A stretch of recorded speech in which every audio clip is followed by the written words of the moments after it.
Prolonged moisture exposure can cause corrosion of metal components and erosion of foundation bases, leading to instability and misalignment of trackers.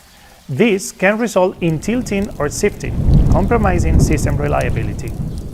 For electrical components, torrential rain and flooding can submerge tracker important parts and affect module connections, increasing the risk of short circuits and failures.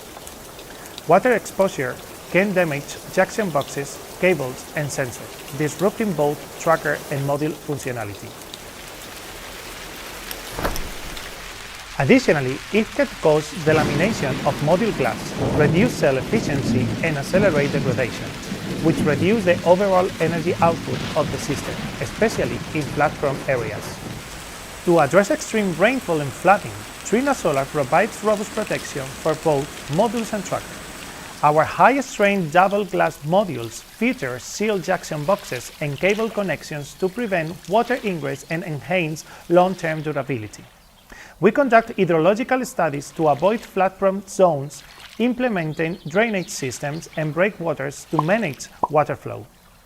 Tracker foundations are tested by the Geotechnical Department for stability in saturated soils, and all components use corrosion-resistant materials and coatings, including anti-salt mist and anti-humidity treatments.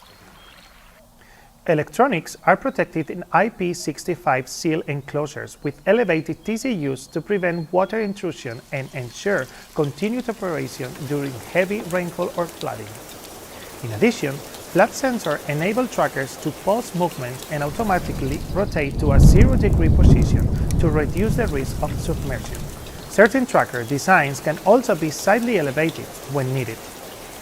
Together, these measures ensure reliable performance and protection in flood-prone environments.